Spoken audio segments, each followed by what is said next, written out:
Once, there was a glorious kingdom established among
Perfect.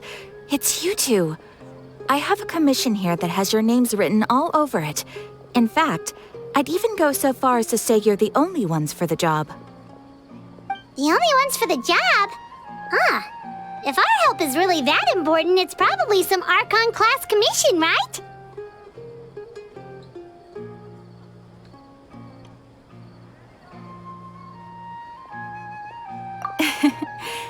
The Adventurers Guild doesn't employ that kind of classification system.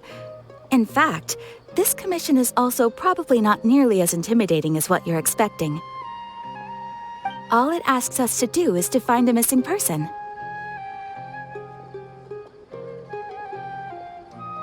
Huh? Then why did you say we were the only ones for the job? I came across this commission while reviewing our backlog not too long ago. It seems simple, but our records indicate that over a dozen successive efforts to complete it have all ended in failure, despite attempts by several accomplished and renowned adventurers. With the reputation of the Adventurers Guild and the performance of the Sumeru branch at stake, it's in our best interest to assign this commission to the adventurer with the highest completion rate over the past few years. Well, that's us for sure.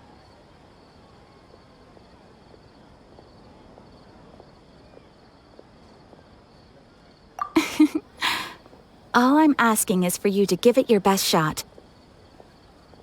If it proves to be beyond your capabilities as well, I'll talk to the commissioner about canceling the commission.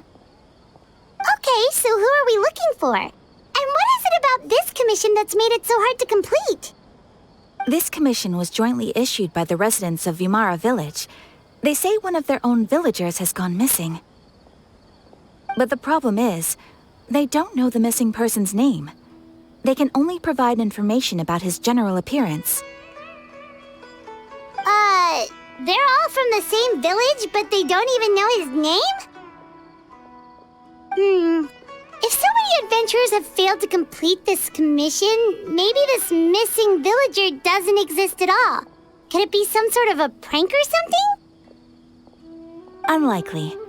Several villagers came by to issue the commission, and judging by their appearance and tone of voice, they seemed incredibly sincere. It certainly didn't seem like a joke to them. Besides, putting up a commission requires a processing fee. There aren't many upsides to a prank that costs Mora to carry out. In any case, it would probably be best to go to Vimara Village and ask around first. The Adventurers Guild does have some information on hand, but I would say anything you can learn directly from the villagers would be far more reliable. The best way to avoid misdirection is to go to the source. All right then, let's go! I'm starting to get really curious about this whole thing.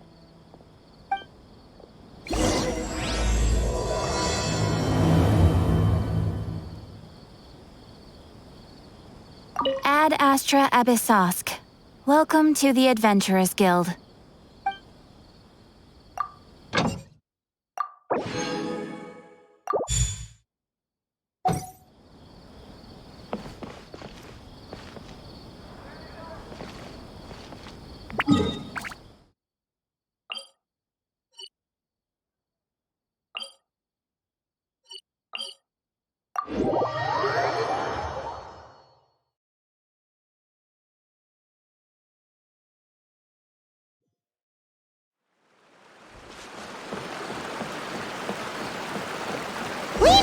to Vamara Village! Why don't we talk to some of the villagers to learn a little bit more about the missing guy? If this commission is really as challenging as Catherine made it out to be, we're gonna need to carry out a very detailed investigation.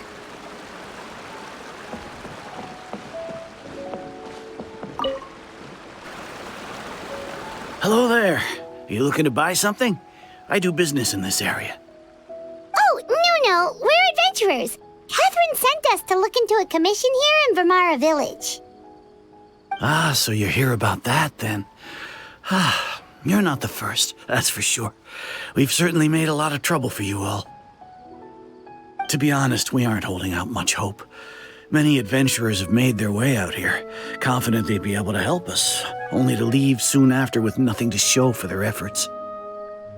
We've pretty much had it up to here in questions, and the area around the village has practically been overturned in search of clues, but no one has been able to make any headway. So, this person we're looking for, what's his name? Where did he live? Does he have any relatives? I don't know. I really have no clue. I couldn't tell you. Okay, guess you are really sick of answering questions. I'm sorry, I didn't mean to sound short with you. I was actually just giving you my answer to your questions.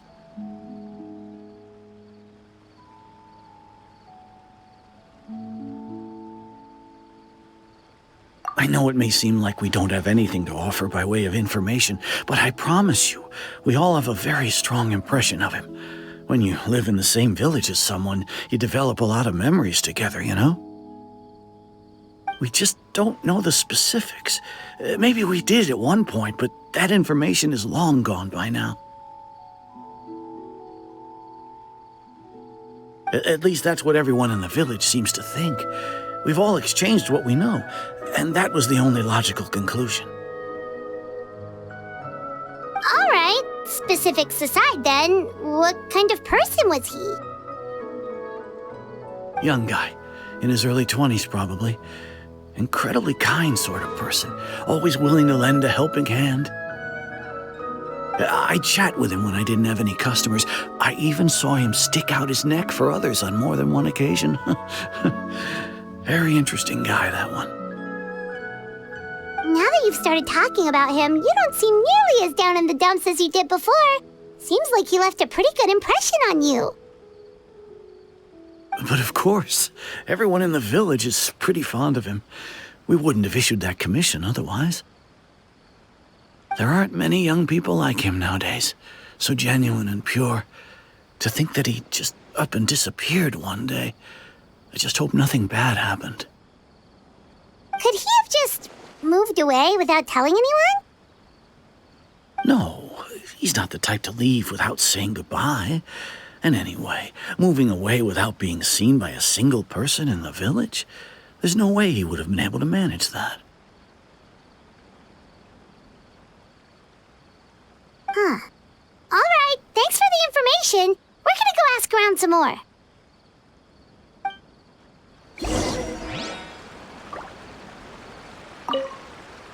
I really hope he's okay.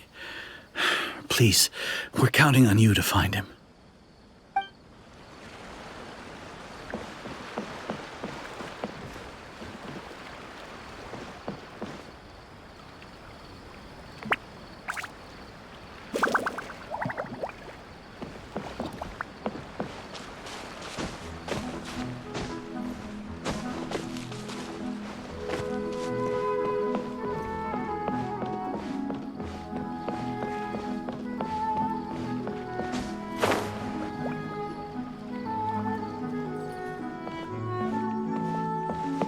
It's the guests I hear.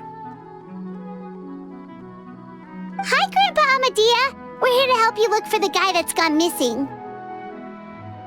Ah, so that's what brings you to these parts.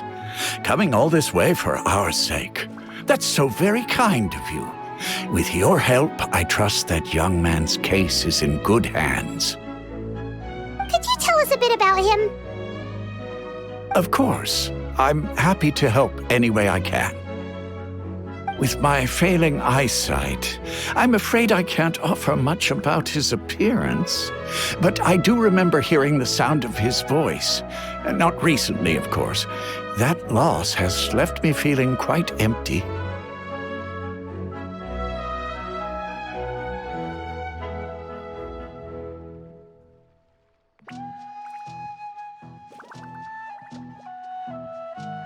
I don't think his parents are still living in the village, but somehow he never seemed lonely.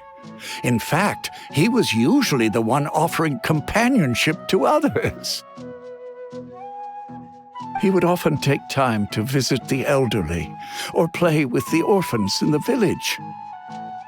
And whenever someone had something on their mind, he was there to listen with open ears. He always knew just what to say. As the village chief, I owe him many thanks. Helping villagers navigate difficult moments in their lives should have been one of my responsibilities, but he was often the one rising to the occasion. Wow, he seems like such a nice and gentle person. No wonder his disappearance affected you all so much. But, you wouldn't happen to know any details about his name, address, or family situation, right? I'm ashamed to admit it, but I just can't remember. No matter how you look at it, I should know those things. But for some reason, no matter how hard I try to remember, the information just doesn't come. Perhaps my age really has caught up with me this time. It's okay. There's no need to force yourself to try and remember. We'll figure something out.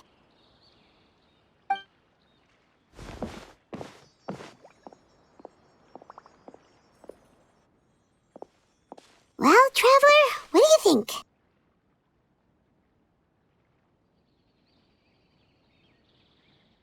Paimon thinks so too. Like, the name thing. It's so weird that no one remembers his name. And nobody has been able to tell us anything about his family or where he lived. It's like this guy's been erased from reality or something.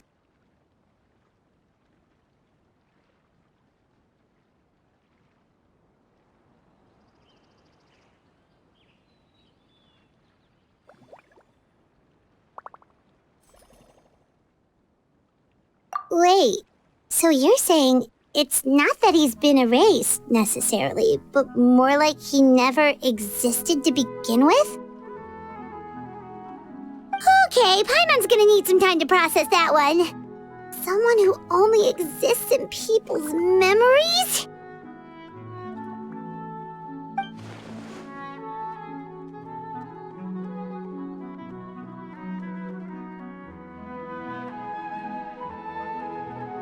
You two are the adventurers who just arrived, right?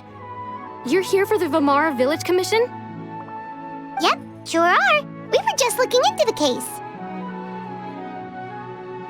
I'm so glad to hear that. Thank goodness you haven't given up. I've been so worried the Adventurers Guild might cancel our commission.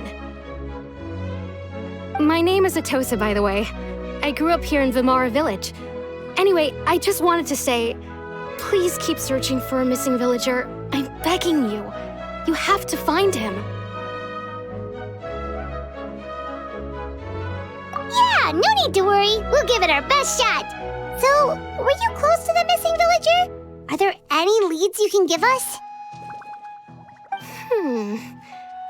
I'm not sure this counts as a lead, but follow me. There's a place I'd like to show you.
Is this the place? Under this tree?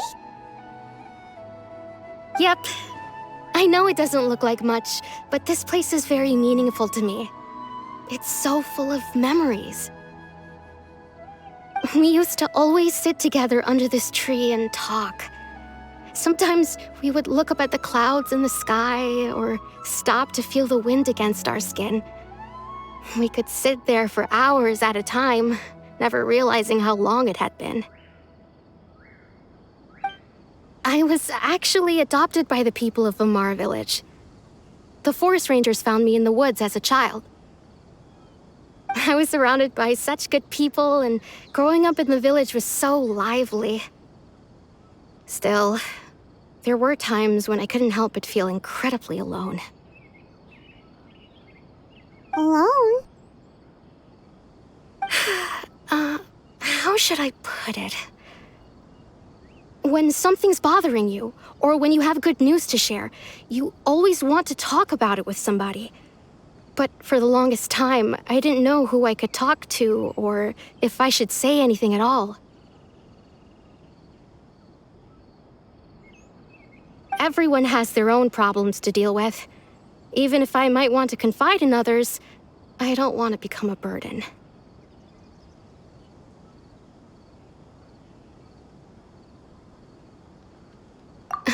Really? You know exactly how I feel?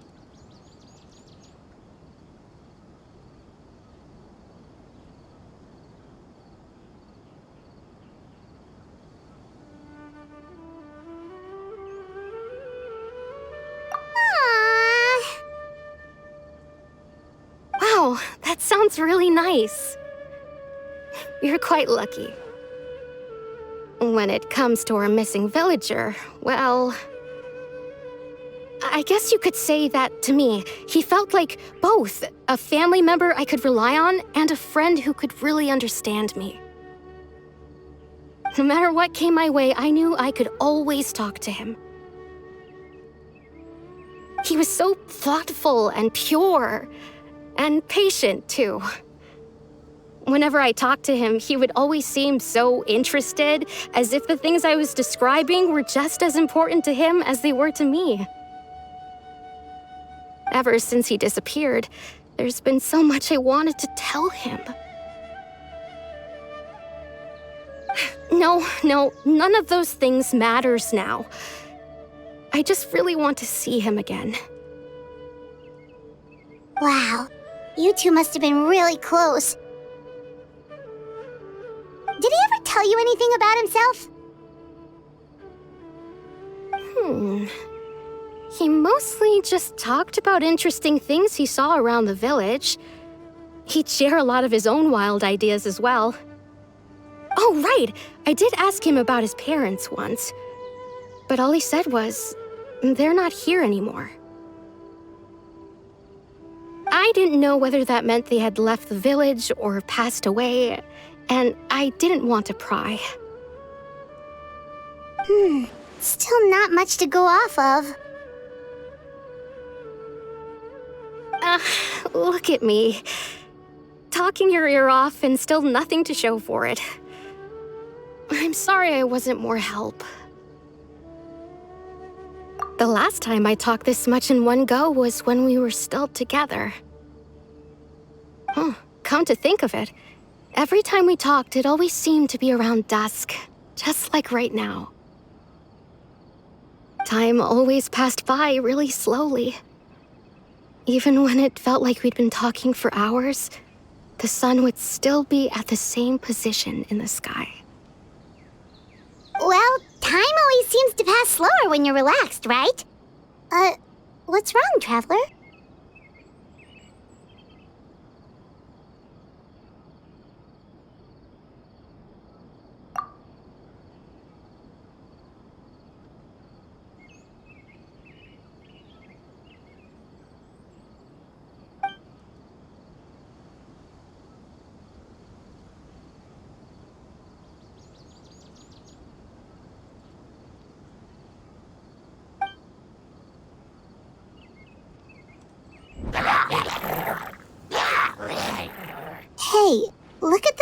churls over there.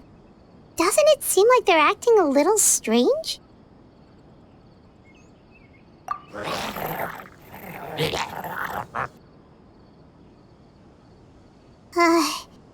The Abyss Order. Could they be the ones behind all of this?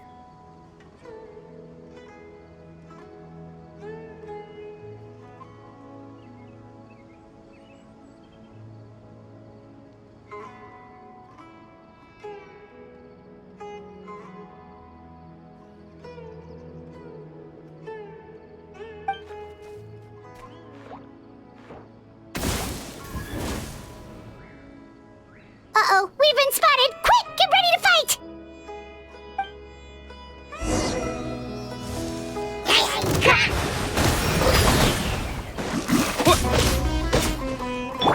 Oh, it's revealed that... Wind strike! Gather!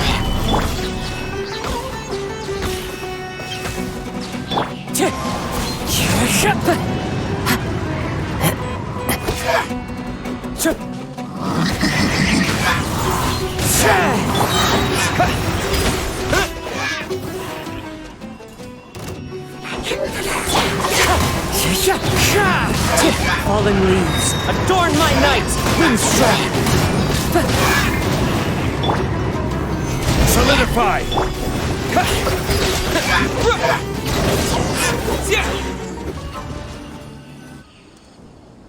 Thank you so much. I wasn't expecting monsters to show up.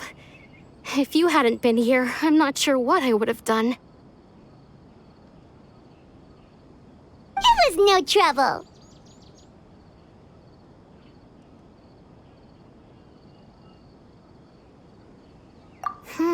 Now that I think about it, the hilly trolls around Vimara village have been a lot more active lately. They seem agitated and would often attack anything in sight. Chief Amadea doesn't allow the children to play in the area around the village anymore. Maybe the Abyss Order really is involved. Well, we should head back and check out the situation in Vimara village just in case. If the Abyss Order is plotting something that could spell trouble for the villagers.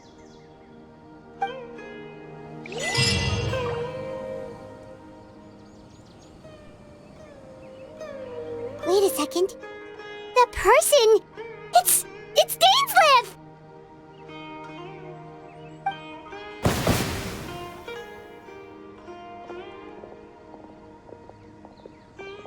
Ah, it's you two. Oh, a friend of yours? Well, I'll leave you all to it then. I should head back to the village and check up on Chief Amadea and the others anyway. See you later. Yep, see you later, Atosa!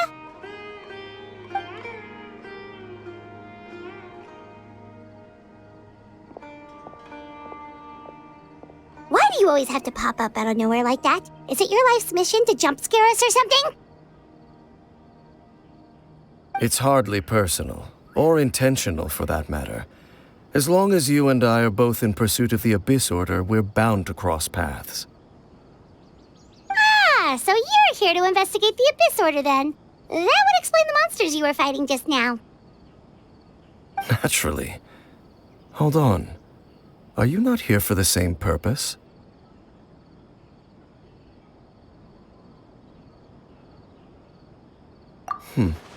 No matter. It may have taken you a while to catch on, but I'm sure you've also realized by now that there's something strange about this place. The Abyss Order is most certainly planning something in this area. Or worse, their plan could already be in motion. So you think the Abyss Order is behind the hilly trail activity in the area? As things stand, I highly doubt that is their primary motive. I would imagine the increased hilly trail activity is merely a byproduct of whatever it is they're really trying to accomplish. Still, the hilly trail activity is causing a lot of problems for the people here. We should stick around for a while and protect the village, don't you think? The best way to protect them is by figuring out what the Abyss Order is truly planning. That is how we prevent further tragedy.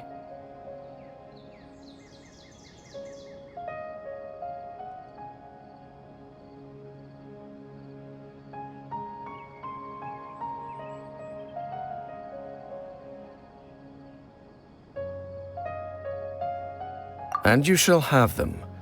I never intended to hide anything from you. Don't worry.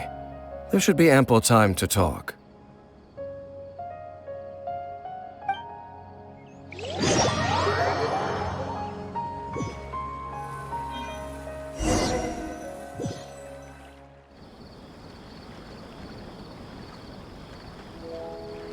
Ah. So that was the commission that brought you here to Vimara Village. Someone who seems to only exist in people's memories. That is indeed quite intriguing. I would agree that it's unlikely you have a simple missing persons case on your hands. However, any possible connection to the Abyss Order is still unclear. It appears all we have by way of clues is increased hilichurl activity, and that is certainly not much to go off of.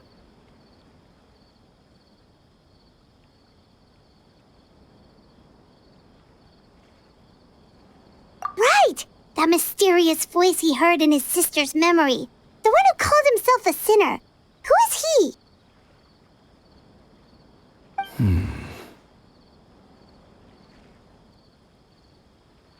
Traveler, let me ask you this. Do you believe your sibling to have betrayed you?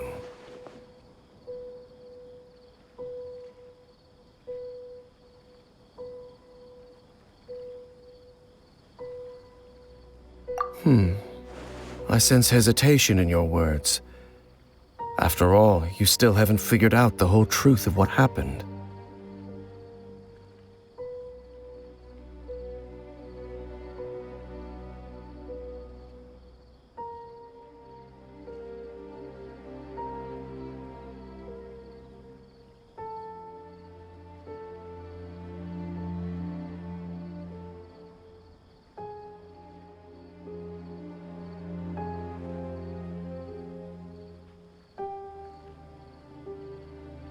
There's still hope for the two of you to reconcile.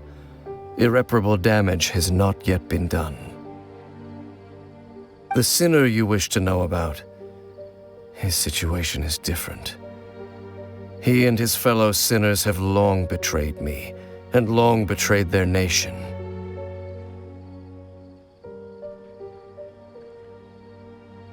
His name is Vedrfolnir, the Visionary.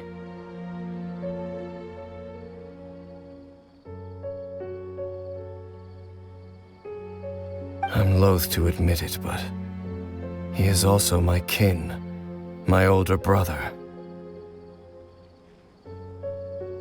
Your brother?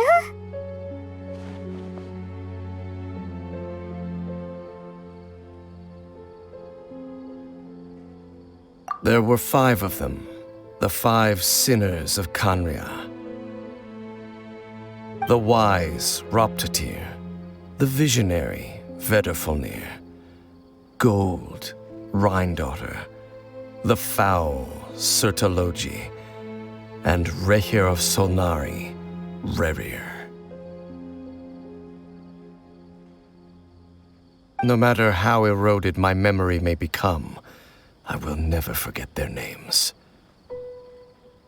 One day, I shall have my vengeance.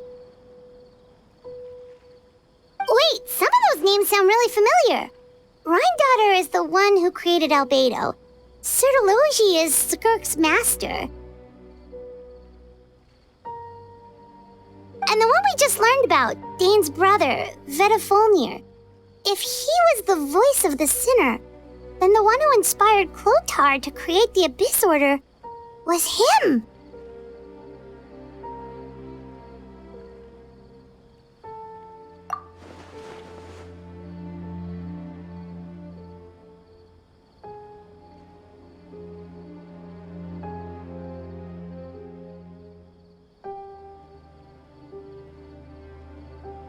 They were once people of great esteem in Khaenri'ah.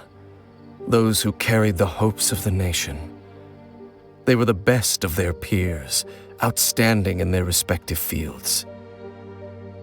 6 of us, together. We should have been the ones to prevent the disaster. The ones to stop the Vinster King from continuing to rock the foundation of the world. Yet, deep within, the 5 of them craved something more. They could not resist the call of the Abyss, and divided among themselves a power that could destroy the world.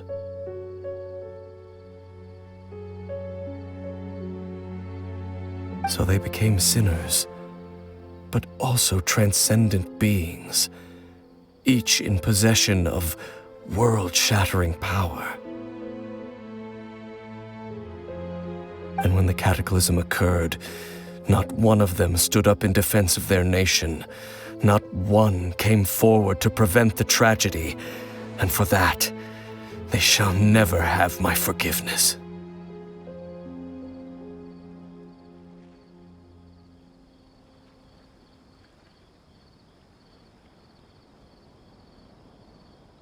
Indeed, if they are not stopped, the day is sure to come when they will also betray the entire world.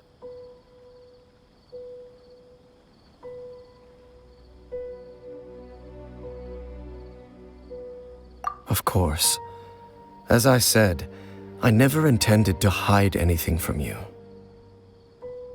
So, Dane, what have you been looking into all this time? I've continued to investigate the questions surrounding the Loom of Fate. It's been quite some time since the initial operation was launched. By retrieving the eye of the first field tiller, we were able to stop part of their plan from coming to fruition. Oh, Paimon remembers! Weren't they going to use it to corrupt Osial and make a god or something? Indeed. However, it's obvious that was just some sort of technical experiment. The eye was integral to their plan, yet somehow, despite failing to obtain it, they've skipped the experimental phase and found some other way to keep moving forward. There are many signs pointing to that effect. Then what should we do? It's not too late, is it? Our most pressing concern is to determine the purpose of the Loom of Fate. From there, we'll be able to deduce the Abyss Order's true objective. Based on the intel I've gathered so far, I suspect the Loom of Fate is related to the ley lines in some way. The ley lines? Traveler, you were able to observe your siblings' memories last time, yes? I believe that was due to the fact that the ley lines in that area were unstable. My recent investigation has shown that Abyss Order activity in a particular area is usually followed by a series of issues with the ley lines.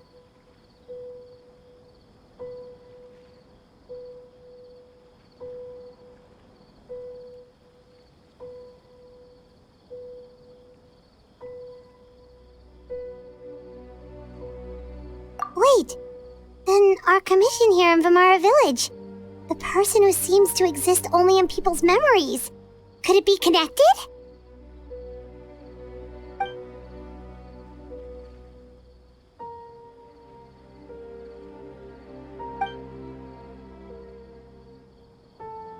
It's certainly possible. I'll join your investigation tomorrow.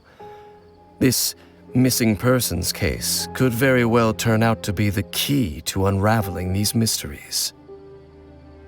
Well, if we're teaming up with Dane again, we're gonna need all the energy we can get. Let's try investigating somewhere a little further away tomorrow.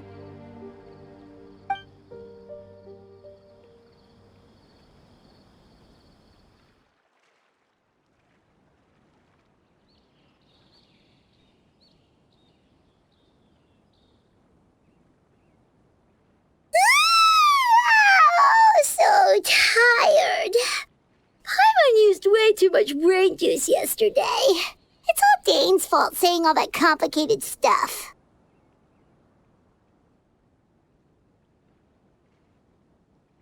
Well, let's go find Dane! We've got a lot to do today.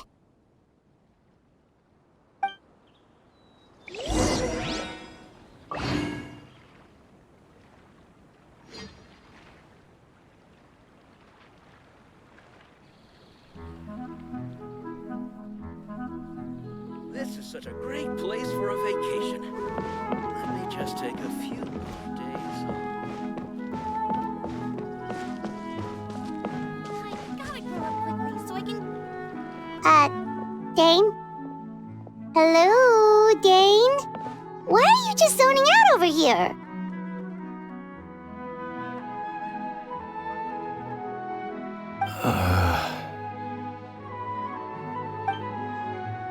Did something happen?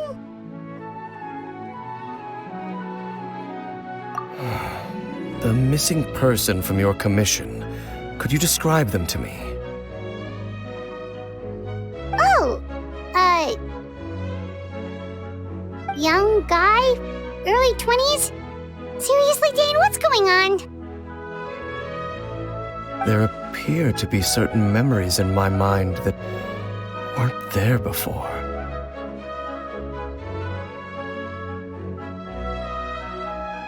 Memories of him.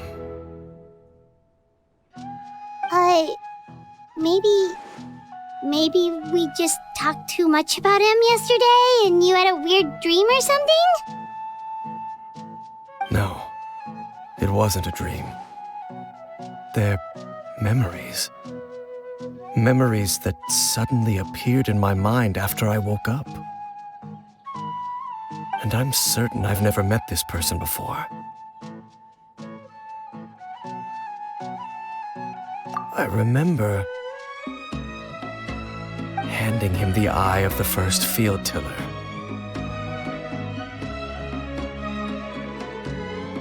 What?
Okay, so this missing person definitely has something to do with the Abyss Order then! Indeed. And it appears he possesses the ability to implant memories into the minds of others.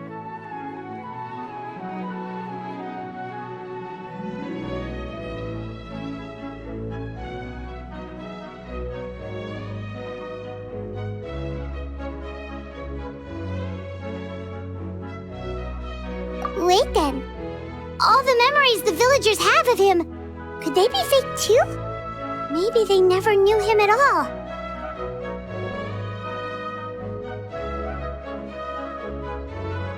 But why would he do something like that? Whatever the Abyss Order is planning, an important truth has been revealed to us this morning. What sort of truth? That their goal is still to obtain the eye of the first field tiller. They haven't stopped searching for it. I am the only person who knows its location. Perhaps implanting that particular memory was an attempt to interfere with my mind in some way.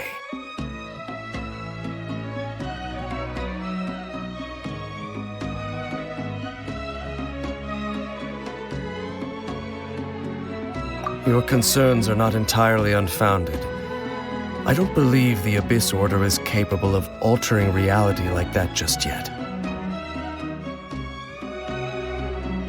However, considering their single-minded pursuit of the Eye, I would say an equal level of caution is in order on our part. Come with me. We must check whether the Eye is still in our possession.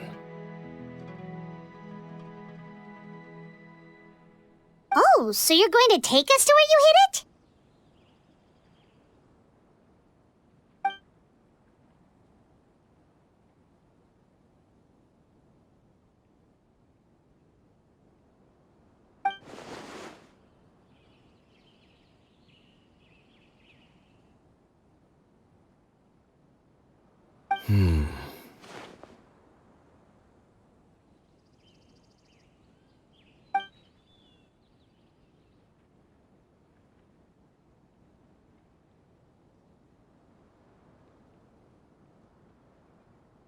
Of course. I want to go traveling too!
So you hid it way out here? Not an easy place to discover, that's for sure. Well, let's go check to see if it's safe. Traveler, wait.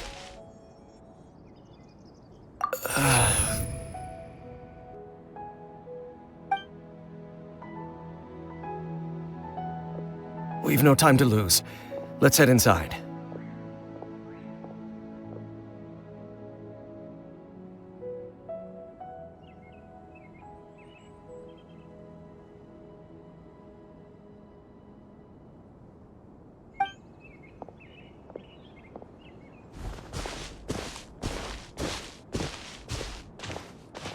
Hey, wait up!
Rise! This is order!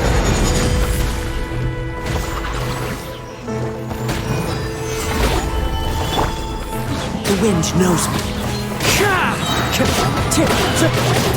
Clouds high. The birds call. Wind strider. Water jet! It appears the mechanisms here have changed over time. You can access the upper floor through the side door. Perhaps you should try reactivating the mechanism over there.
Order guide you! By royal decree! Wind strider.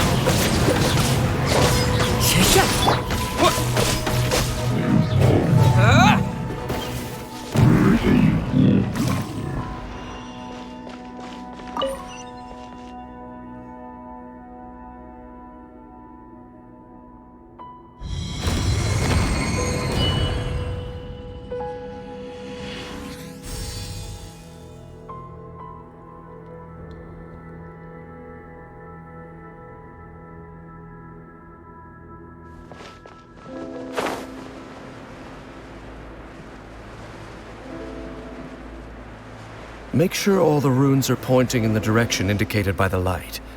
That should unlock the mechanism.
The door's open. Let's go. Our destination is just up ahead.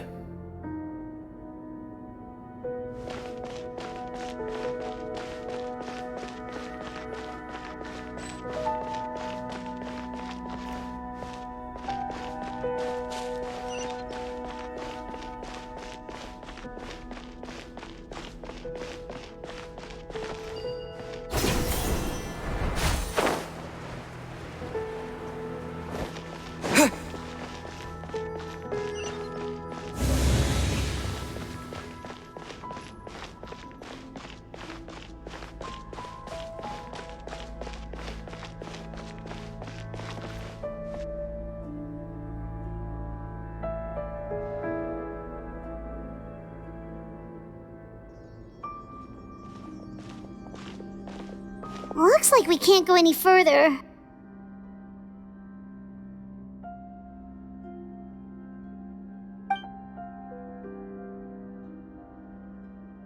Be on your guard. I sense the presence of the Abyss.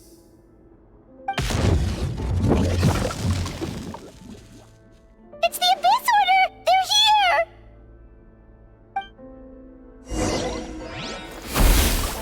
Desolation! Quake!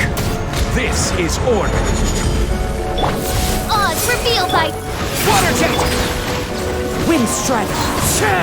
Fallen leaves, adorn my night!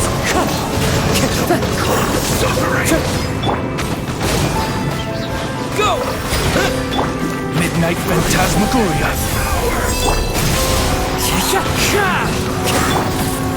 Desolation!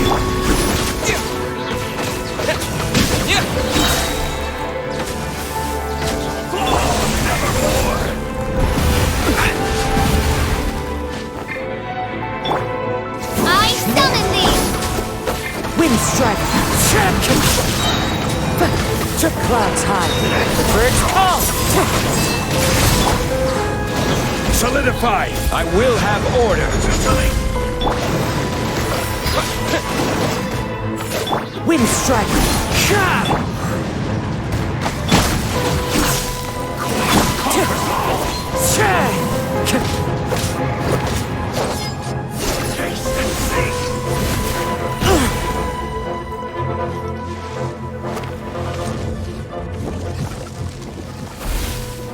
Winter is nigh. Stabilize! Bombs away! By royal decree!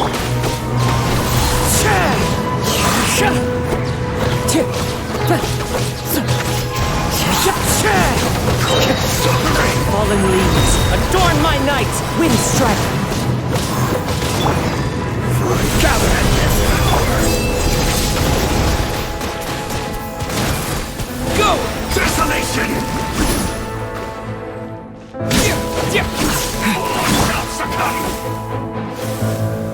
Solidify! Shadow Raven!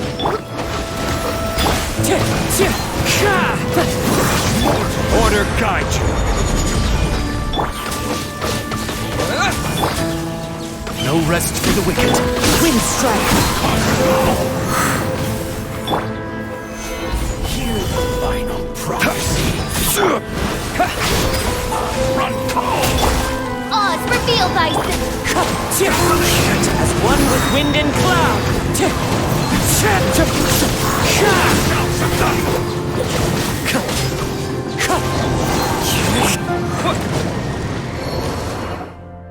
Just as I suspected. The false memories were a trap. The Abyss Order just wanted to follow us here. Now that they're in the vicinity, we should have a chance to see...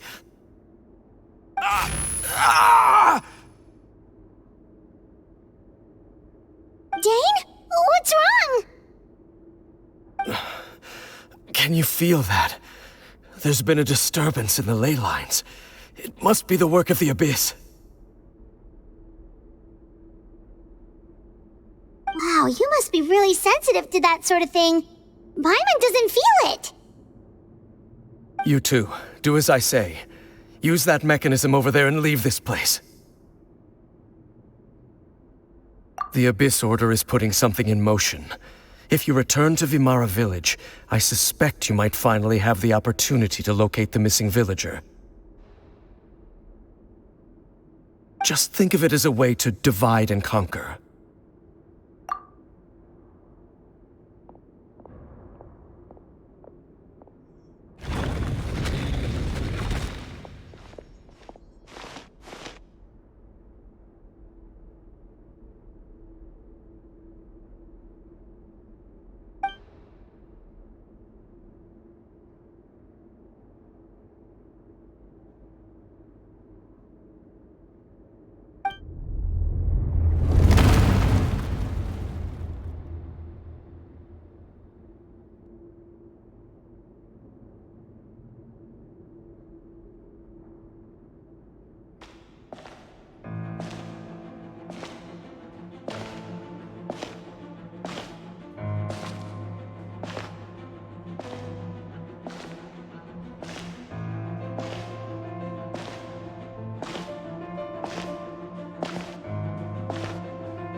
I knew going along with your trap would be the only way to meet with you face to face.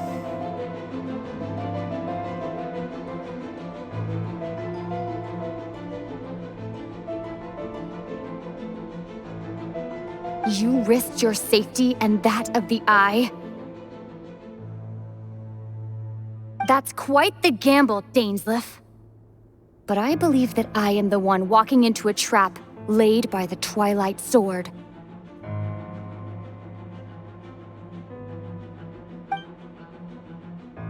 So you came here all on your own? What about those followers of yours? When the Twilight Sword is prepared for battle, any army I could send would only be marching to their doom. Better that I face you alone.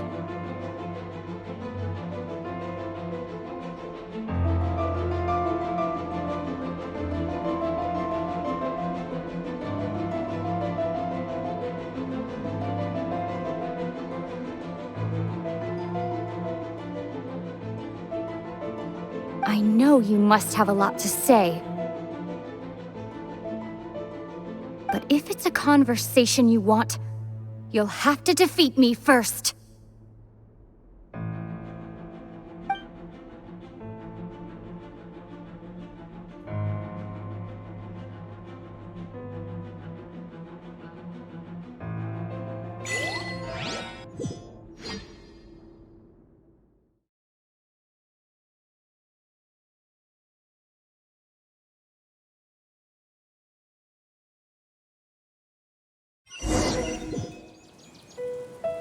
The Abyss Order's on the move! The ley lines are all out of whack! We better hurry back to Vimara Village and see what's going on! Hey, look at those hilly trails over there! Weren't they acting super agitated just a little while ago? Why are they so calm all of a sudden?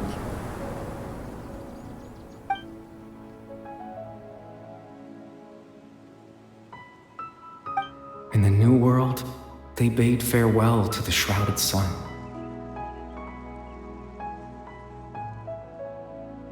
At last, they no longer needed to dwell on their suffering, or try to differentiate between various thoughts of blasphemy.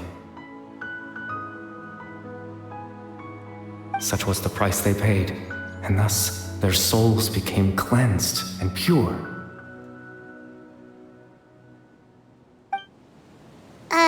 Did you hear that? What was that sound just now?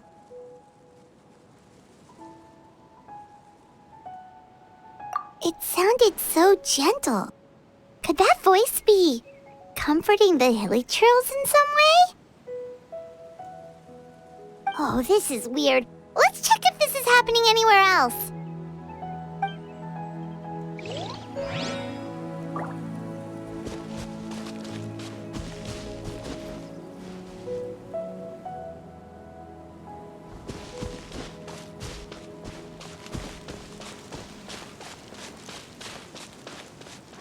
like the same thing is happening over here, too. The hilly churls are calm. You see, we're both still here.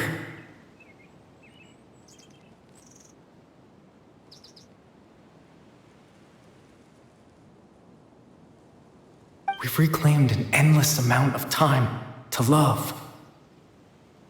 Release your tears. You no longer need to hold back your sorrow.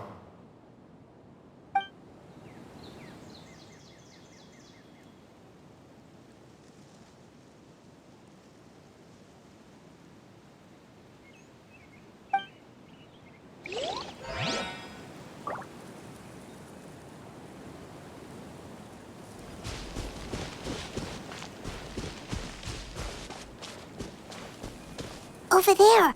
It looks like they're sleeping. In the end, he whispered softly. Sleep well, Father. Sleep well, my beloved people. When you awake, that which differentiates us shall be no more. It almost sounds like a poem or some kind of story. Well, now that the hilly churls have calmed down, Vimara Village should be safe at least. Let's put this situation to the side for now. Dane said this might be our chance to find the missing villager, so we should head back to Vimara Village before it's too late.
Grandpa Medea, is everyone all right? The Abyss Order seems to be up to something nearby. The Abyss Order? This is the first I'm hearing of it.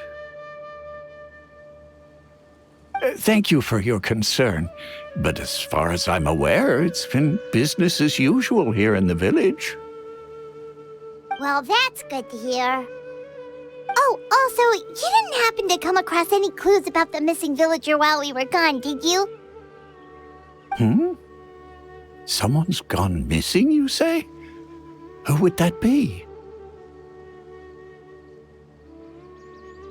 Huh?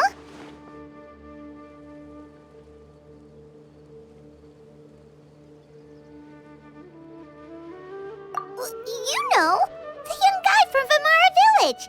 The one you've been looking for all this time? You posted a commission with the Sumeru Adventurers Guild. That's kind of the whole reason we're here, actually. Your missing persons commission. Ah, I do apologize, you two. I hope I'm not worrying you too much. I'm sure it's just my age making me forgetful again. At least right now, I can't seem to recall whatever it is you're referring to. Perhaps you should try asking someone else. But how is that? All right. Thanks for your help, Grandpa Amadea.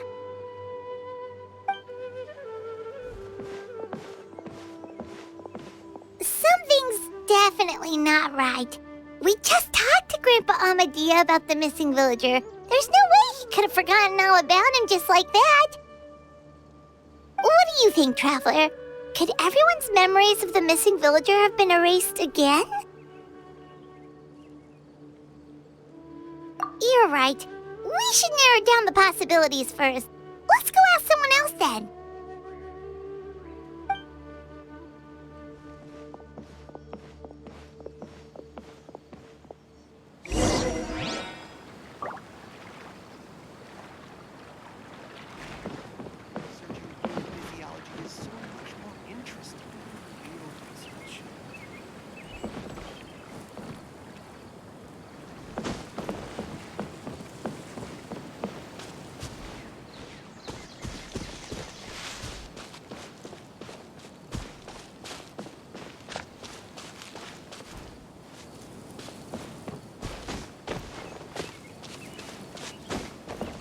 Such a great place for a vacation. Let me just take a few more days off.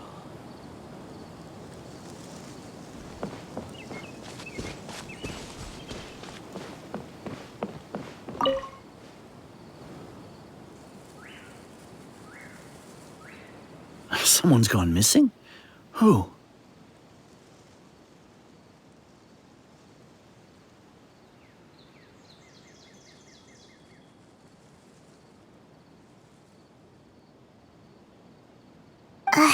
Just as expected.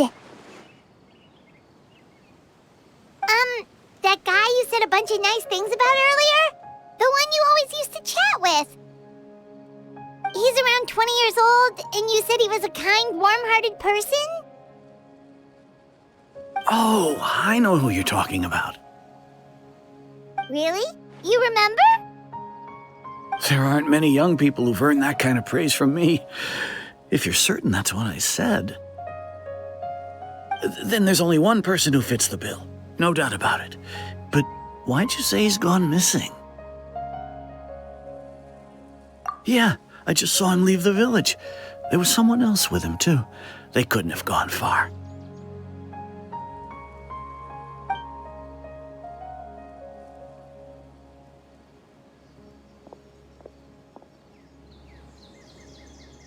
Strange. Bayram seems to remember him. And apparently he just saw him? Do you think maybe it's not that there's something wrong with people's memories, but that we've somehow returned to a time before he went missing?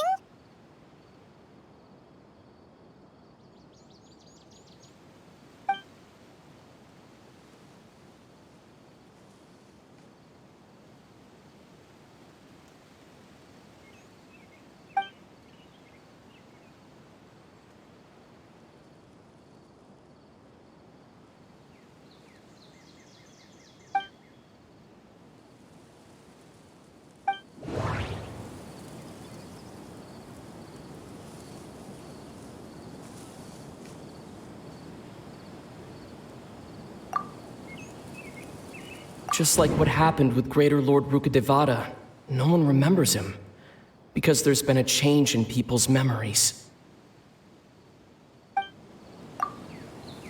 If we really did travel back to a time before he disappeared, that could explain why the villagers said he hadn't gone missing.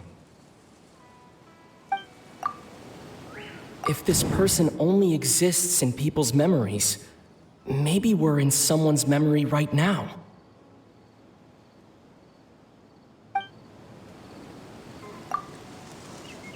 Just like what happened with Greater Lord Rukkhadevata, no one remembers him, because there's been a change in people's memories. Just like what happened with Greater Lord Rukkhadevata, no one remembers him, because there's been a change in people's memories. No, Bahram still remembers him. He just forgot about the fact that this person went missing.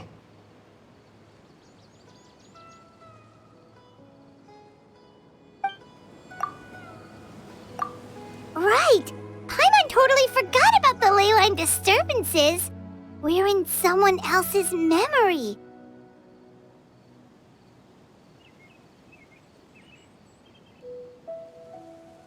Just like how you entered your sibling's memory last time. That would also explain why we seem to be at a time before he went missing. It's a memory after all.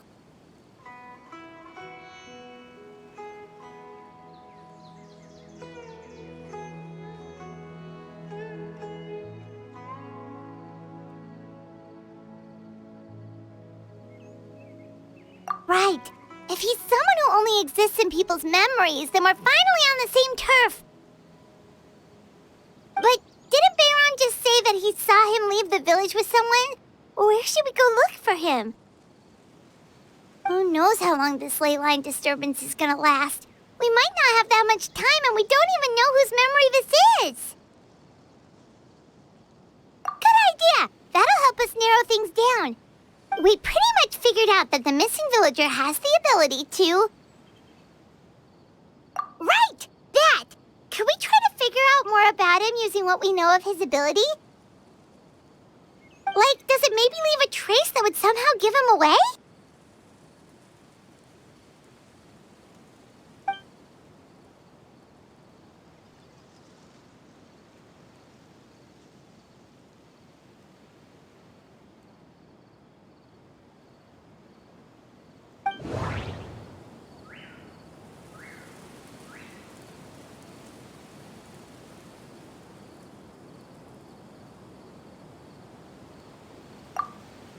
If time was allowed to pass within the false memories, there's a higher chance they might conflict with someone's original recollection. That would make it much harder to avoid suspicion. All the memories seem to be set in or near Vimara village, but I'm still not sure if they're restricted to this location. There's a difference between memories that arise from lived experiences and those that are implanted into the mind. Perhaps it has something to do with time. No wonder! All this time and the sky hasn't changed a bit! That must mean time isn't passing! That's the tell of the fake memories! The implanted memories are basically taking place outside of the regular 24 hours of the day. If the memories included the regular passage of time, it would be easy for people to tell that something was off. Like there could be overlap or something. People might start to wonder why they remember doing two different things at the same time of day. That's why he makes sure the memories take place at a specific moment in time rather than over a period of time.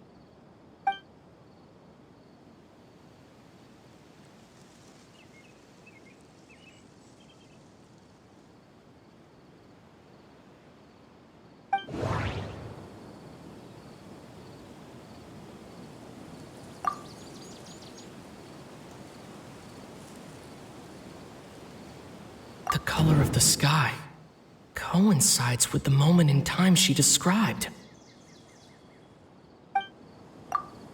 Dainsleif had memories implanted into his mind. Could it be that it's happened more than once? We thought Chief Amadea forgot about the missing villager, but it turns out we're at a moment in time before the village issued the commission.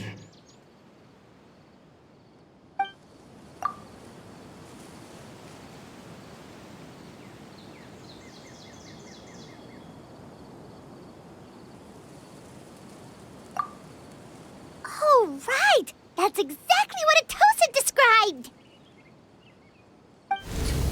Come to think of it, every time we talked, it always seemed to be around dusk, just like right now. Time always passed by really slowly. Even when it felt like we'd been talking for hours, the sun would still be at the same position in the sky.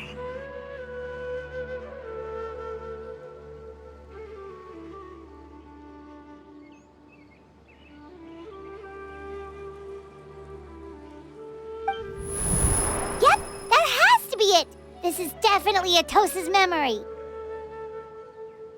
Yeah, that's where they'll be.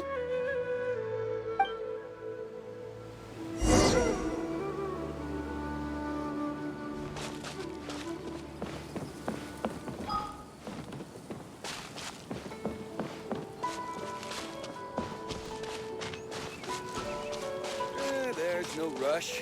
I'll have another talk with him.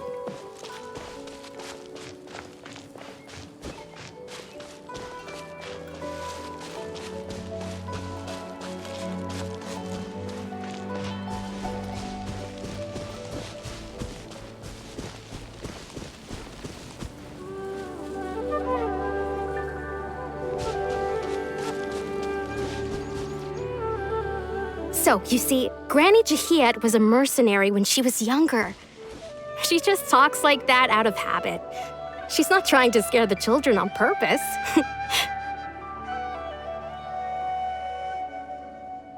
Oh, there I go again. Always talking about my own things. Do you maybe have anything you want to share? It's okay if you don't. You could also just talk about what you think of me? Oh, I think you're an incredibly strong and thoughtful young woman. You'll meet many amazing people and live a very happy life.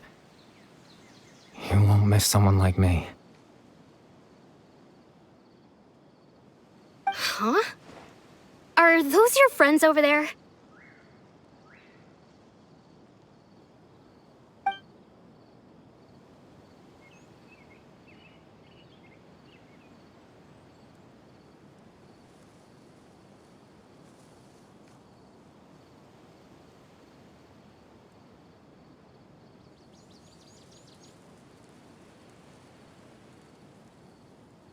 Oh, right!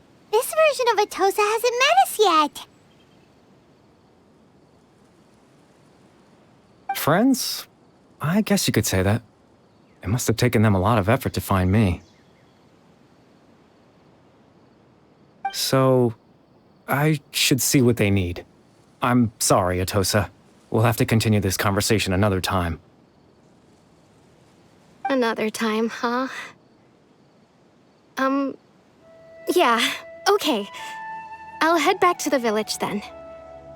Talk to you some other time.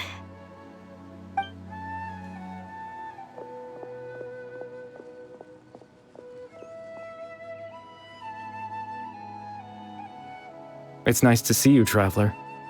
I believe this is the first time we've met.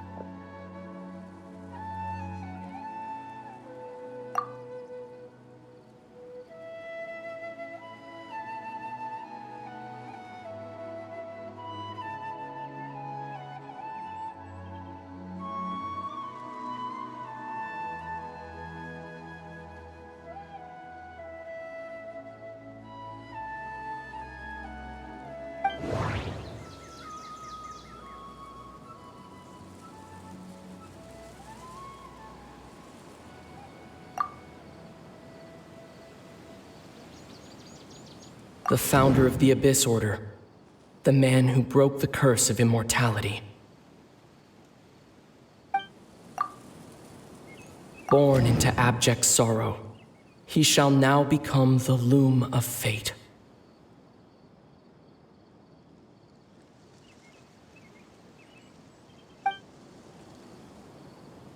Born into abject sorrow, he shall now become the loom of fate.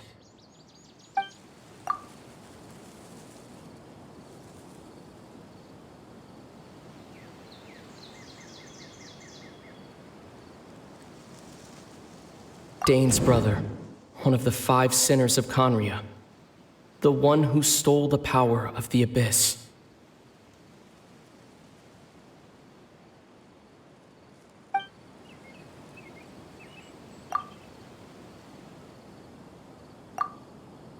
Born into abject sorrow, he shall now become the loom of fate.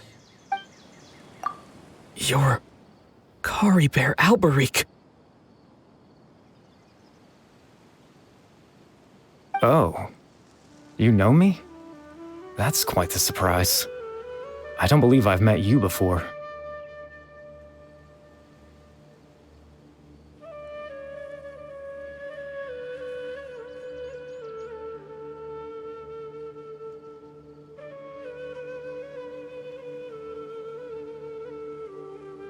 Oh, I see. It was the memory, wasn't it? Your sibling's memory. You saw the me from back then.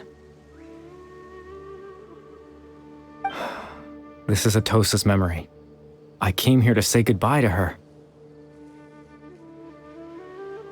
But I suppose I'll just leave her a message instead. Come, let's find somewhere else to talk.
I suppose you could call it the realm of my consciousness.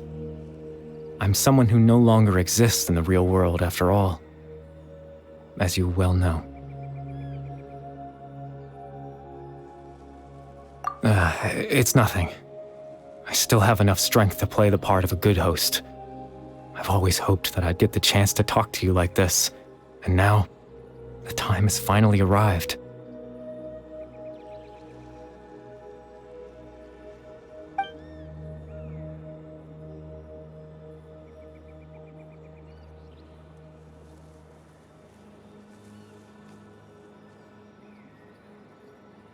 Extreme sorrow and pain, hope and regret coursing through your veins, and a degree of abyssal power that defies comprehension.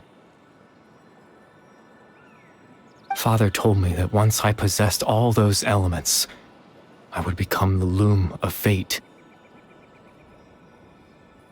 But despite his intentions for me, I never truly became the loom of fate.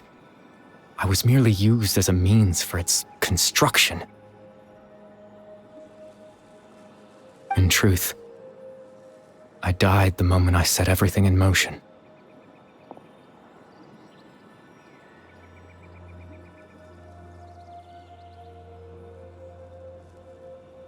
The person you see before you now is nothing but a remnant of consciousness left over within the loom of fate.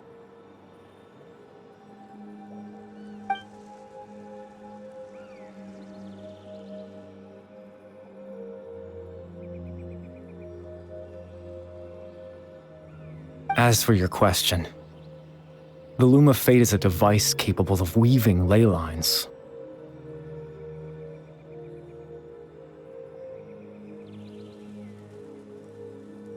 In its primitive form, it can only be used to create and implant memories.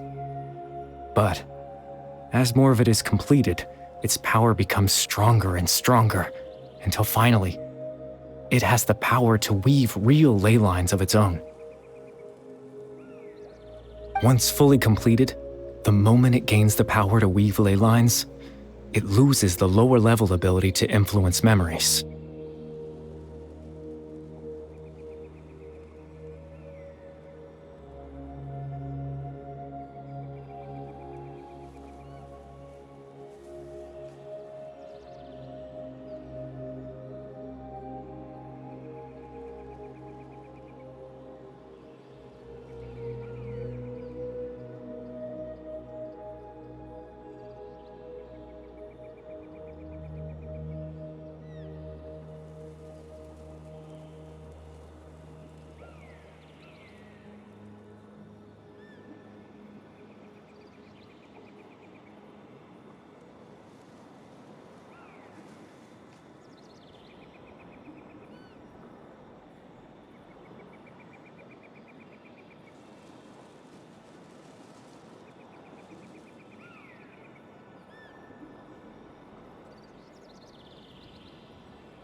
it also becomes a tool that can change the entire world.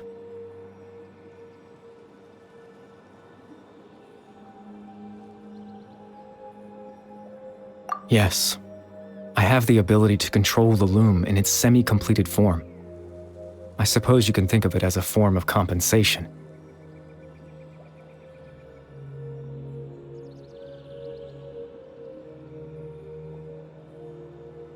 After all, its existence cost me my life.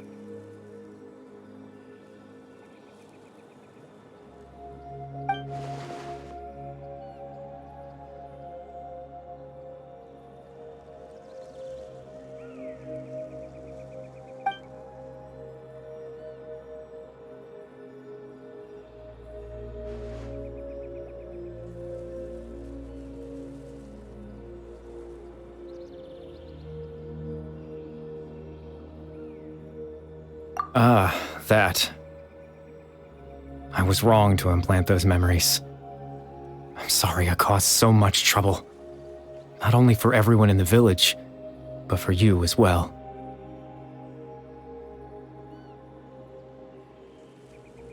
I just wanted them to feel like I once existed in this world. As if I had a chance at life.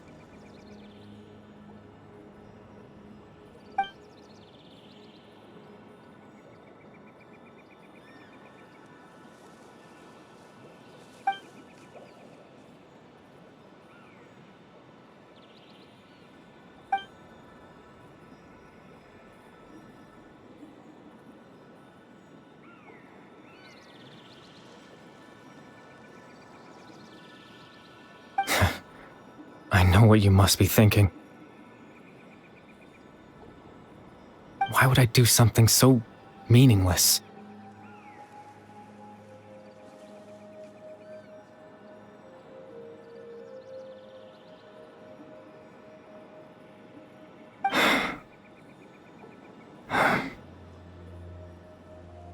But I just couldn't accept it.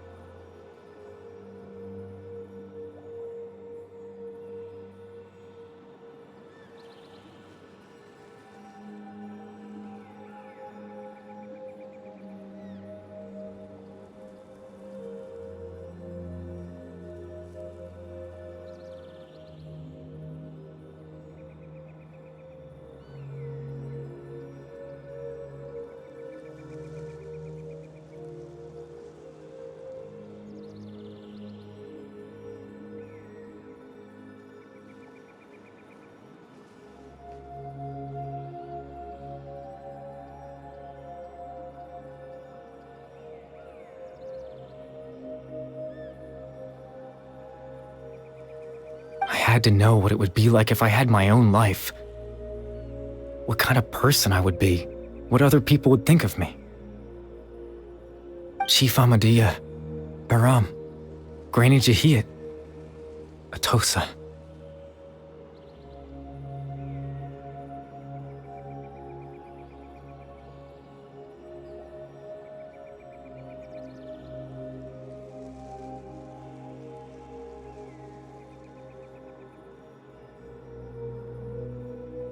What would it be like if I could live alongside them? No cataclysm, no curse. Just a quiet life in a peaceful village. I was curious, so I selfishly tried to have my own life.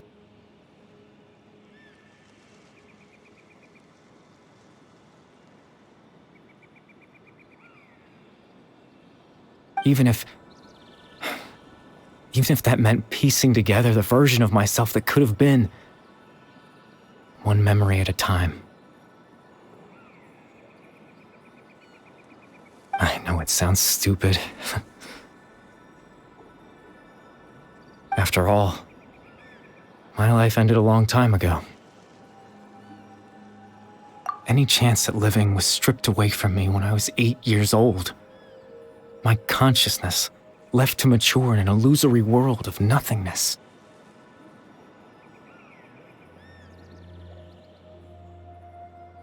Even the form you see before you was nothing but an invention based on my father's appearance. An imagined version of what I would look like if I had the chance to grow up.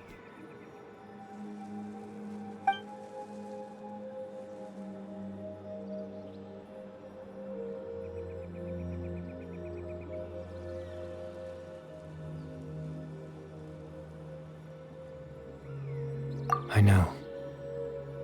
But there's nothing I can do to make them find me. If I could exist in the real world, I would return without a second thought and surprise them with the suddenness of it all. But, well, that's not possible for me.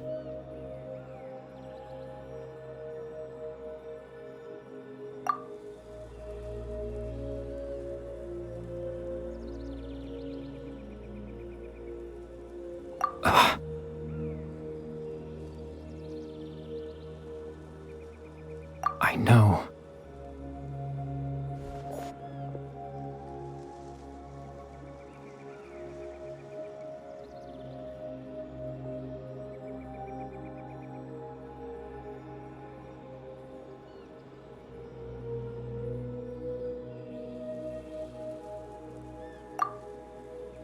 Captain Dainsleif.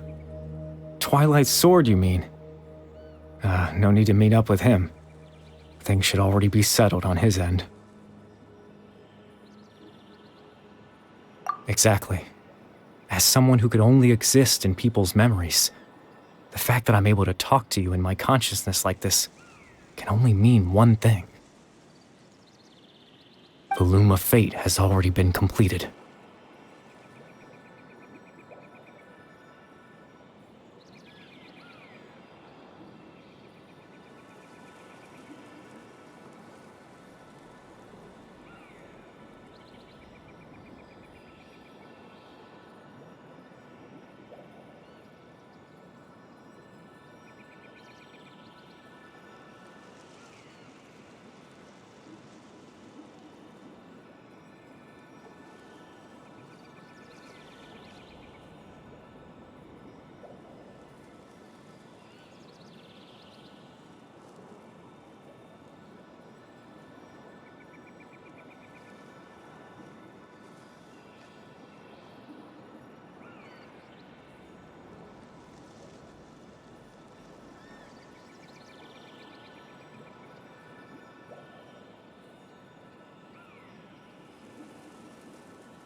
No need to worry about Captain Dainsleif. He's absolutely fine.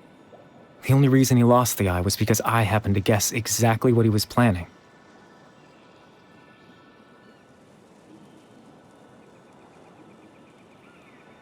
Captain Dainsleif has had the eye inside his body this whole time, hasn't he?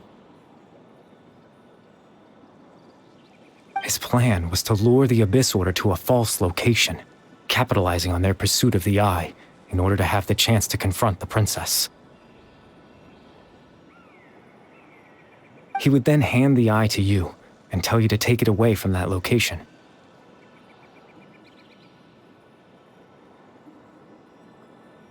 That way, Captain Dainsleif could accomplish his own goal and ensure the safety of the eye all at once. A very thorough plan.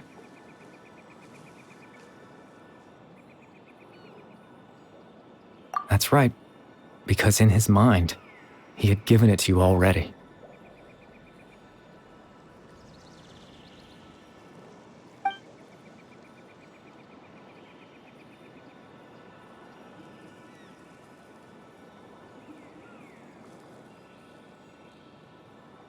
Before you two entered that false location.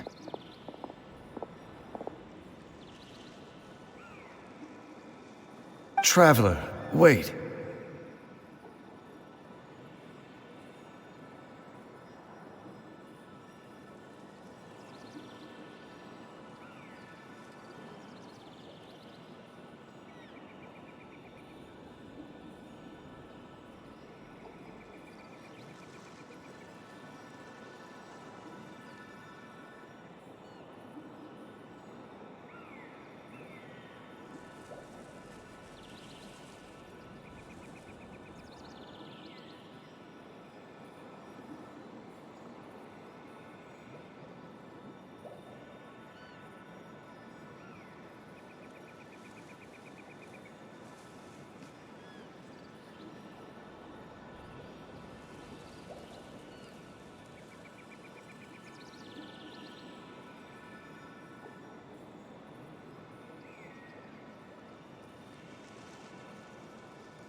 We've no time to lose.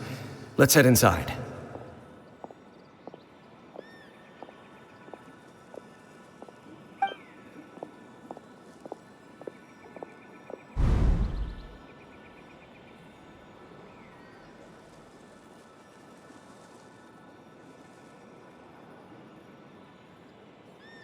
That was when I implanted the memory of him handing you the eye.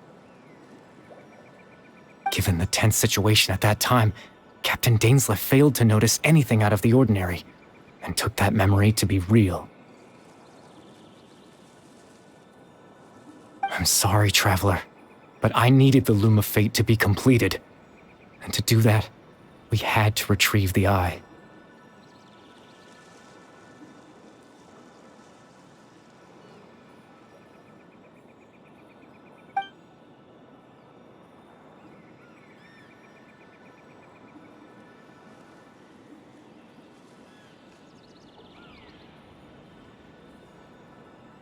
I promise I'm not trying to conceal anything from you, but I truly have no idea what the princess is planning. Tevat's ley line system is deeply entrenched in the planet. Creating new ley lines can neither replace nor extend the ones that already exist.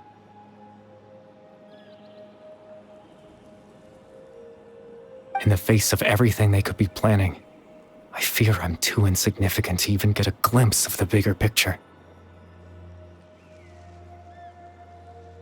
In any case, I had my own use for the Loom of Fate, and my goal, at least, has been achieved. You remember my father, don't you? Clotar Alberic. I believe you saw him in your sibling's memory.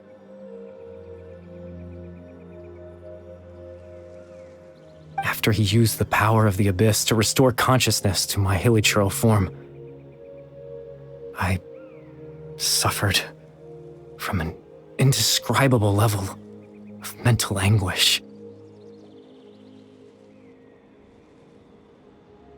To comfort me, my father told me a story, that this was a fairy tale world where I had to take on the form of a little monster.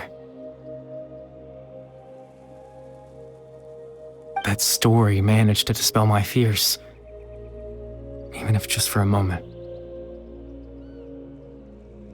My goal was simple: to use the Loom of Fate in its near-completed form, when its ability to create memories was at its strongest. To implant a specific memory into the minds of the hilichurls.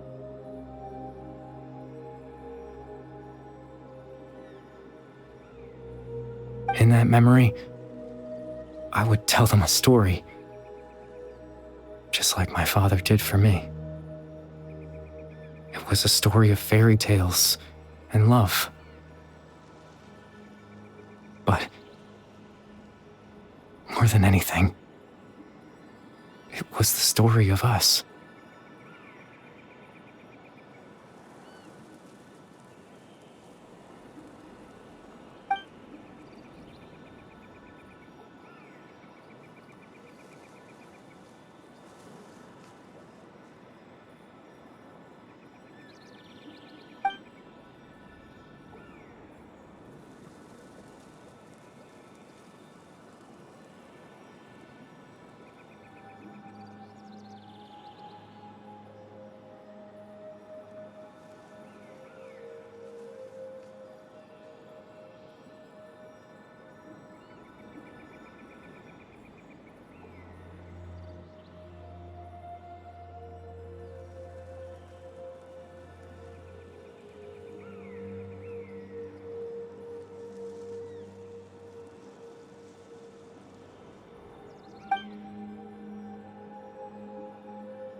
I can't change the world.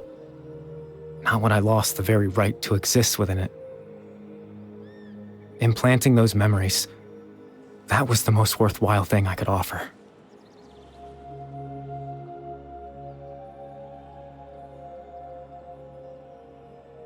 All that's left of my existence is a wisp of residual consciousness tied to the loom of fate. In truth, that trace of my consciousness should have dissipated long ago. My goal was the one thing that allowed me to hold on all this time. But now, the bedtime story is finished.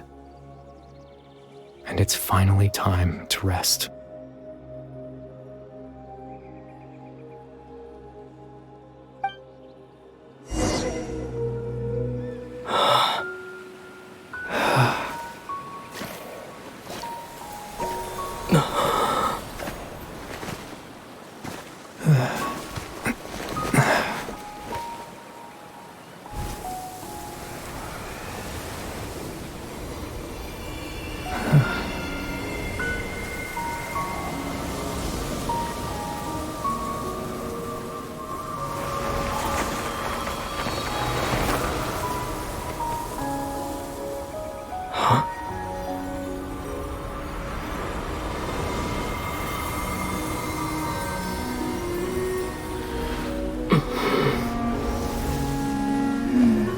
Looks like I was too late to see Kari Bear one last time.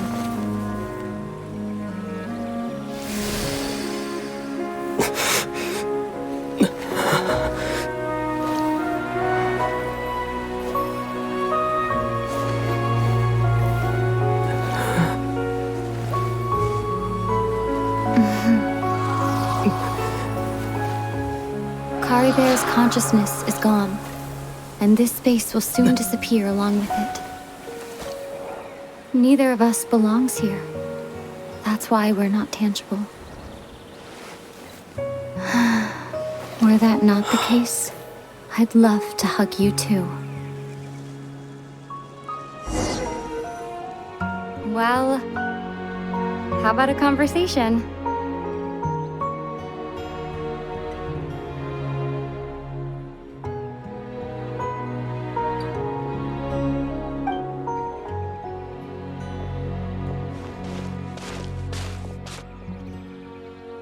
The chance to just stop and talk like this is certainly not easy to come by.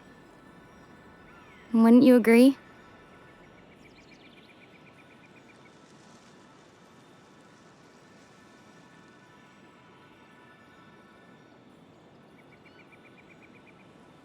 That battle earlier was tough. The one against Dane, I mean. I didn't expect that after everything, he would still hesitate to raise his sword against me. Were it not for that, perhaps I'd still be no match for the Twilight Sword, even after 500 years.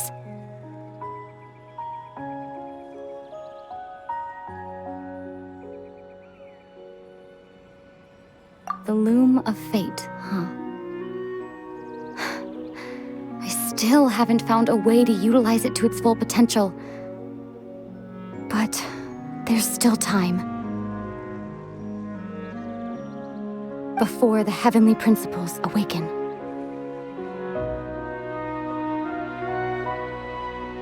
Yes, for 500 years now, ever since the cataclysm in Conria, there's been no sign of activity.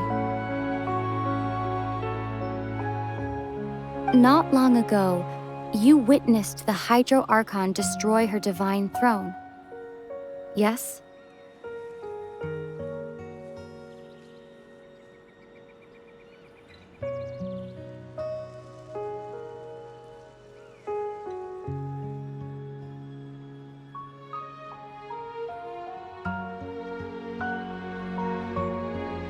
Such a flagrant disregard for the rules, and still Celestia took no action. I suppose that's proof enough of the Heavenly Principles situation.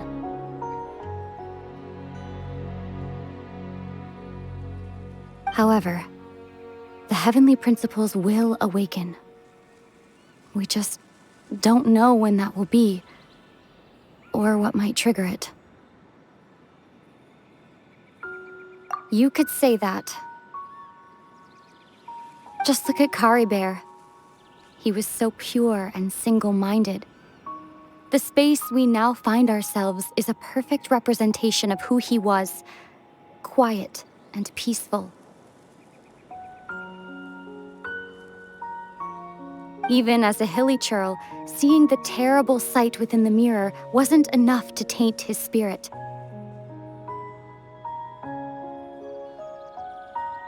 He brought comfort to the people of this world, even though he was denied the very right to be a part of it.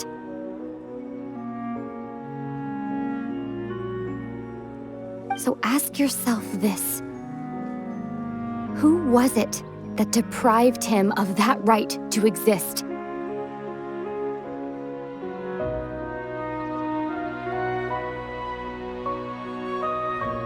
Of course, that's only one example.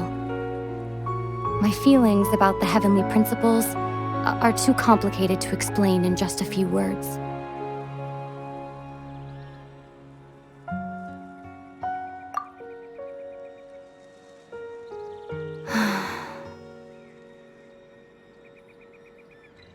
Ether?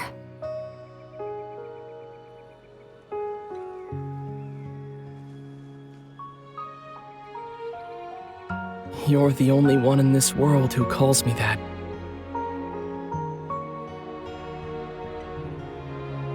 There's so much I wanted to ask you, but for some reason, I'm not interested in asking those questions right now. There's just one thing I have to ask. One thing I could never understand. Why? Why can't we continue our journey together?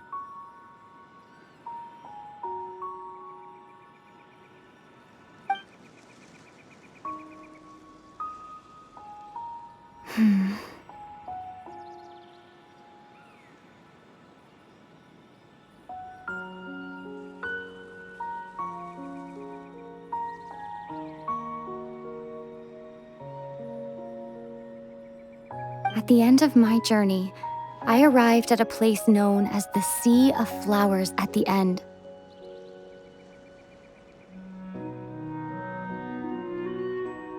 Do you remember?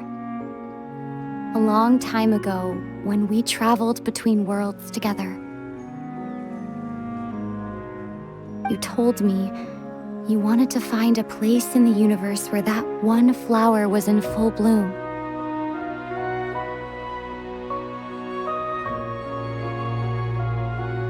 To have a place like that suddenly appear before me.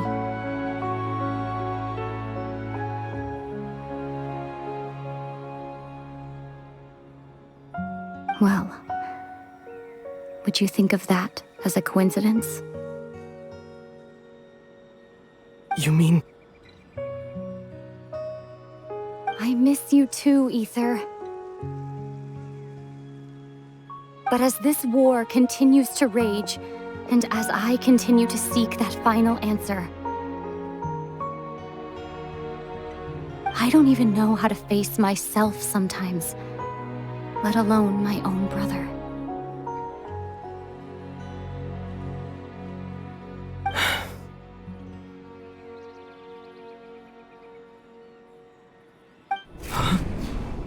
What's going on? This space has lost its tether. I doubt it'll be able to exist much longer.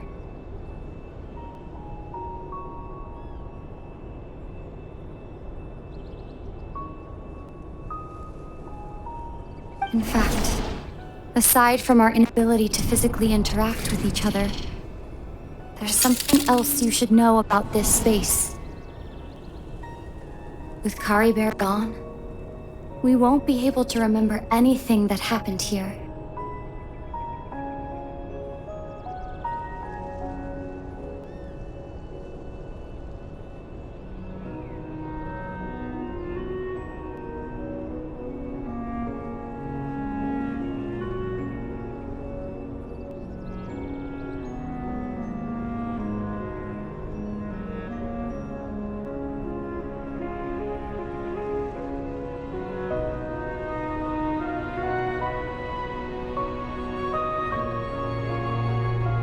Everything in space will be wiped from existence, including all memory of our reunion.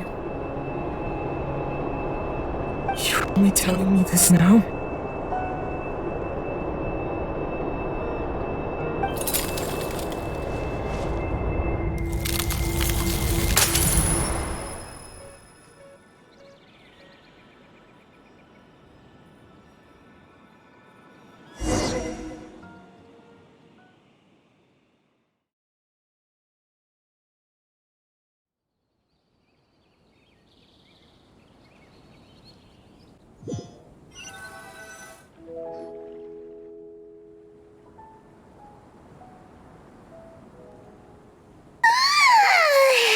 Still so sleepy.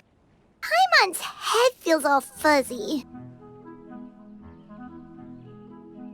Oh, Paimon woke up a little earlier than you, so Paimon will fill you in. The villagers said that they saw us sleeping near the village yesterday. They couldn't wake us up no matter how hard they tried, so they decided to just bring us back here.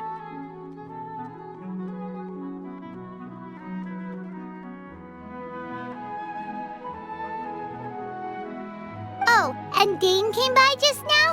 It looked like he was injured. He didn't say anything, though. Just made sure that you were all right and left. Kinda seemed like he had a lot on his mind, but that's Dane for ya.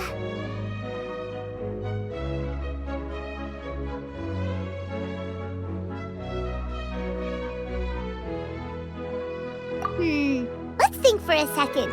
We were in that memory, and we saw that guy you called Curry Bear.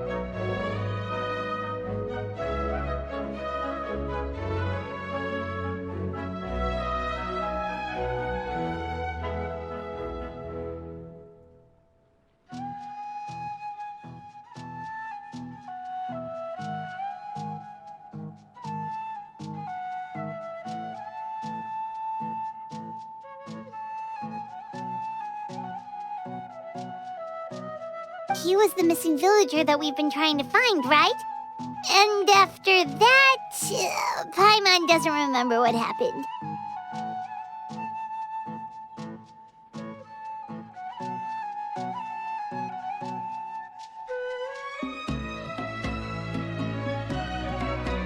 Wait, really? What a score!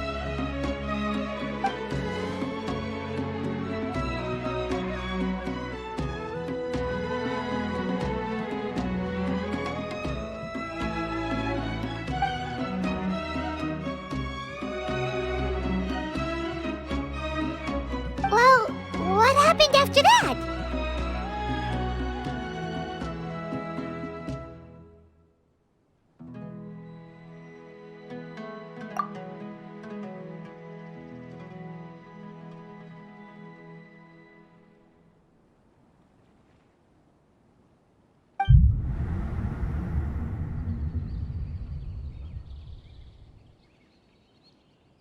Ah, there you are. Sleep well? Bayram, you sure seem happy. Did something good happen? Something good? Huh. Wasn't anything good or bad, I'd say. It's just that, well, the village organized another search party yesterday. It didn't feel right to leave all the searching to the adventurers. So there we were, searching away, when suddenly this one guy said it all came back to him. According to him, one day around dusk, he was passing by this one tree outside the village, and he saw our missing villager. There he was, sleeping under that tree all by himself. His parents came a little later to wake him up, and they all left together. They looked like quite a happy family, apparently.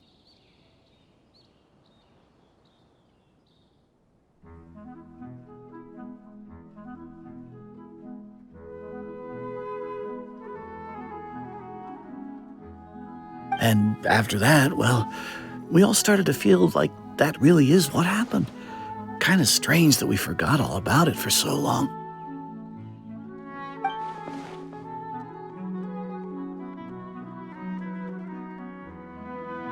Oh, and we also remembered his name. Curry Bear. Now, that's not a name you hear every day. Would have been helpful if we remembered it sooner.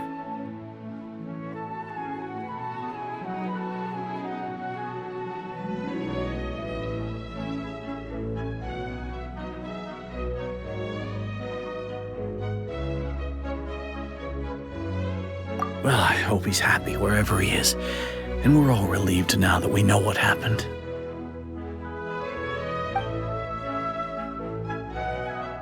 Seems like everyone thinks Curry Bear left the village. That's probably for the best. At least they have some sort of explanation now.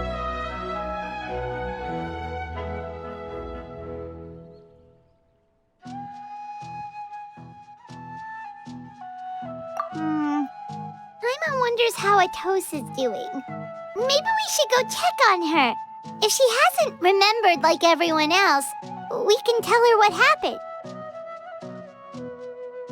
Paimon didn't see her in the village just now, so she's probably at the tree. Come on, let's go talk to her.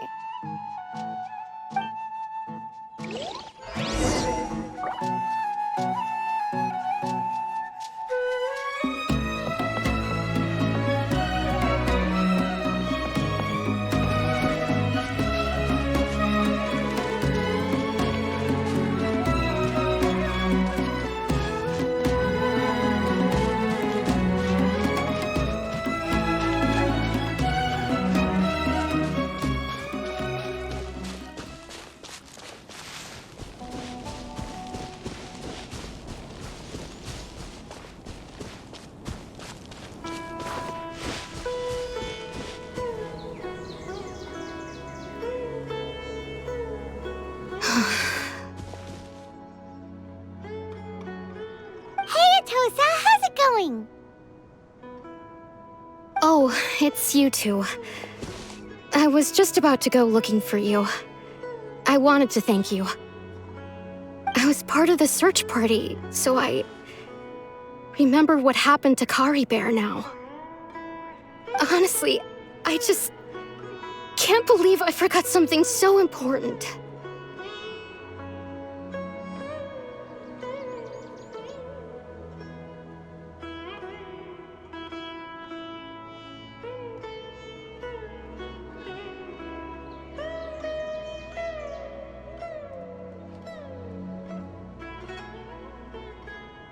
It's funny, but I have this feeling he told me the same thing.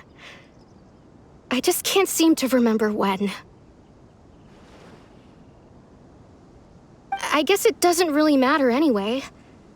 Life is made up of a series of memories. As long as I hold on to our time together, he'll always be a part of my life. I'm just happy I got to meet him. So, who cares what happens in the future, right?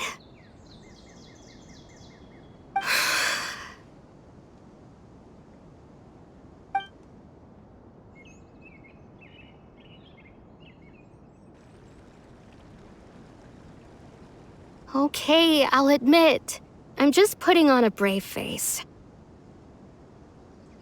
I was dumped, wasn't I?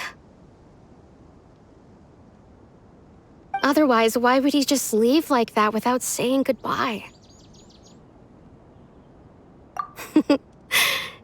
You don't need to comfort me. I'll be okay. It's just like Curry Bear said. It's the things we overcome that make life more precious.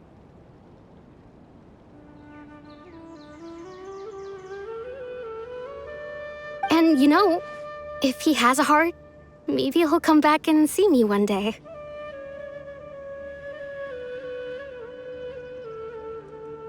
Anyway, thanks for all your hard work, you two. I promised I'd help Granny Jahiet with something, so I should head back. Goodbye! Well, that should be it, right? Everyone's lives can go back to normal now. Oh, right! Weren't you about to tell Paimon what happened after your conversation with Curry Bear?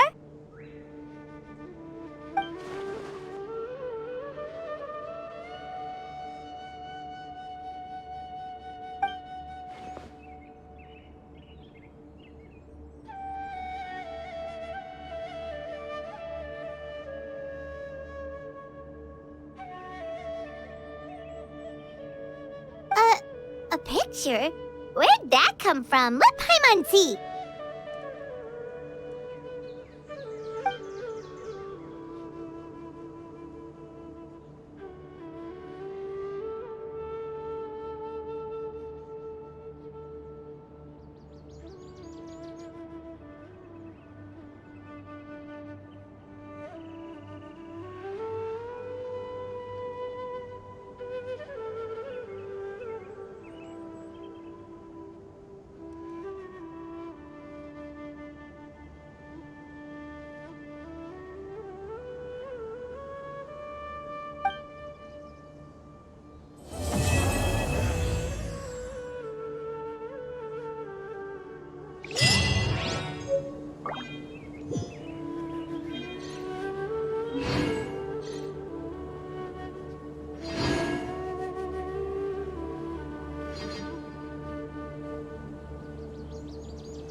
Is this an answer from this world?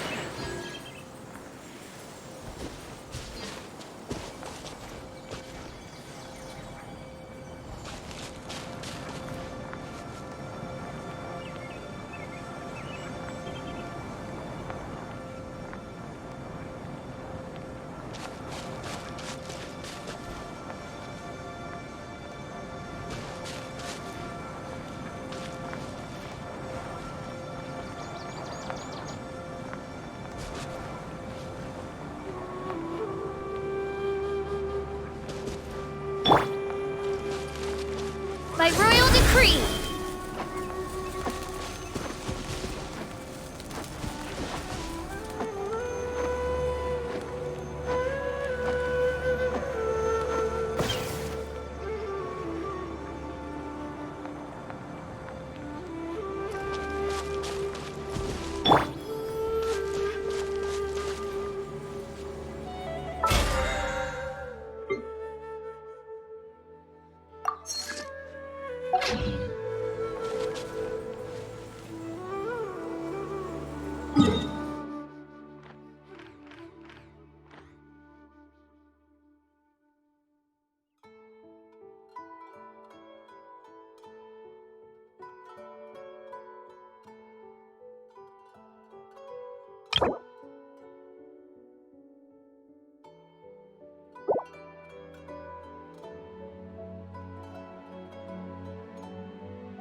Ad Astra Abyssosk.